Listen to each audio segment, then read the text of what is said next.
मेरा नाम प्रीति है। मेरी उम्र 24 साल है। मेरे साथ जो घटना पेश आई वह मैं आप लोगों को सुनाना चाहती हूँ ताकि मेरा कुछ दुख कम हो जाए। जिस तरह मेरी इज्जत पर दाग लगा और आज मैं बहुत रोती हूँ।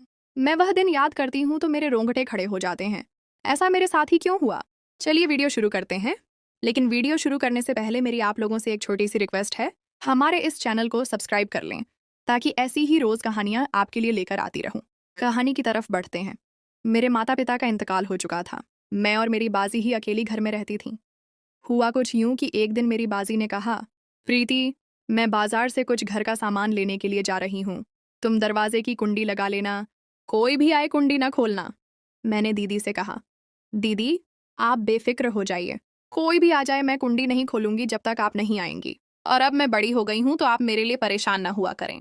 मैं जब दीदी से बातें कर रही थी तो हमारे हमस आय का लड़का जो हमारे साथ वाले घर में रहता था वह हमारी सारी बातें चुपके से सुन रहा था। उसको पता लग चुका था कि इसकी दीदी बाजार जाने लगी है तो इस बात का मैं फुल फायदा उठाऊंगा। लेकिन मैं और दीदी इस बात से बेखबर थीं कि वह हमारी बातें सुन चुका है। मैं देखने में बहुत ही ज्यादा खूबसूरत और गोरी चिट्टी थी और इसीलिए तो मुझ पर हर कोई मर मिटता था। उसने कई बार मुझे फंसाने की कोशिश की लेकिन मैंने उसको घास तक न डाली। शायद वह इस बात का मुझसे बदला लेना चाहता था। पता नहीं अपने आप को क्या समझती है। दीदी जब घर से निकलकर गई तो मैंने जल्दी से दरवाजे को कुंडी लगा दी और अंदर आके टीवी देखने लगी। जब मैं टीवी देख रही थी तो दरवाजे पर दस्तक हुई। मैं एकदम से डर गई कि कौन हो सकता है दरवाजे पर। दीदी तो अभी गई है, वह तो इतनी जल्दी वापस नहीं आ सकती। मैंने दिल में सोचा कि चलो पूछ लेती हूँ कि कौन है। पूछने में क्या हर्ज है। मैंने कौन सा दरवाजा खोल देना है। जब कोई अपना होगा तो दरवाजा खोल दूंगी वरना नहीं खोलूंगी। क्या पता दरवाजे पर खाला ही ना आई हो। अगर दरवाजा ना खोला तो वह बहुत ही ज्यादा गुस्सा कर जाएंगी।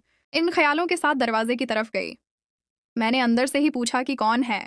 बाहर मेरे हमसाए विजय की आवाज आई, प्रीति, मैं हूं विजय, दरवाजा खोलो। तुम्हारे छत पर मेरा कबूतर आया है, मैंने वह पकड़ना है, कहीं उड़कर किसी और के घर न चला जाए। मैंने विजय से कहा, विजय, अभी मैं दरवाजा नहीं खोल सकती क्योंकि दीदी बाजार गई हैं, तो जब वह आएंगी तब आकर ले जाना। लेकिन वह मेरी मिन्नतें करने लगा।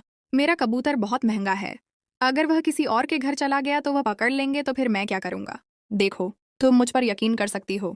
तुम मेरी बहनों जैसी हो। मैं सिर्फ अपना कबूतर लूंगा और वापस अपने घर चला जाऊंगा। प्लीज दरवाजा खोल दो। जब विजय ने कहा कि तुम मेरी बहनों जैसी हो तो मैंने फिर सोचा कि चलो ये तो मुझे अपनी बहन कह रहा है, तो दरवाजा खोल देती हूँ। कितनी देर लगेगी? 5 मिनट ही लगेंगे और वह कबूतर लेकर चला जाएगा। बहरहाल मैंने दरवाजा खोल दिया। विजय ने अंदर आते ही दरवाजे को कुंडी लगा दी।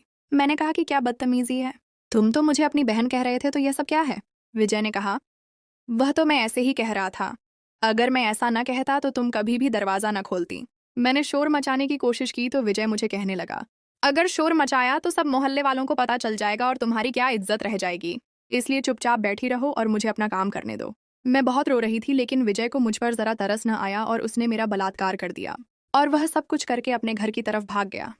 मैं एक जगह पर खामोश होकर बैठ गई। थोड़ी देर बाद दीदी आ गई। दीदी ने कहा कि प्रीति बेटा, दरवाजा क्यों खुला हुआ है? मैंने रोते हुए दीदी को विजय के बारे में सब कुछ बता दिया।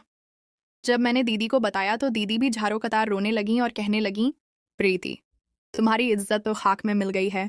अब हम क्या करेंगे? किसी को पता चल गया तो कौन करेगा तुमसे शादी? अब क्या होगा? अगले दिन दीदी ने पुलिस में जाकर रिपोर्ट करवाई विजय के खिलाफ, लेकिन पुलिस वालों ने कोई एक्शन न लिया। दीदी बेचारी पूरा 1 हफ्ता चक्कर लगाती रही लेकिन कुछ न बन सका और हम थक हार कर घर में ही बैठ गए और सब कुछ भगवान के सुपुर्द कर दिया। अब भगवान ही विजय को उसके किए की सजा देगा। तो दोस्तों, कैसी लगी आपको आज की ये कहानी? अगर आपको यह कहानी पसंद आई हो तो वीडियो को लाइक करें और अगर आप चैनल पर नए हैं तो चैनल को सब्सक्राइब कर लें।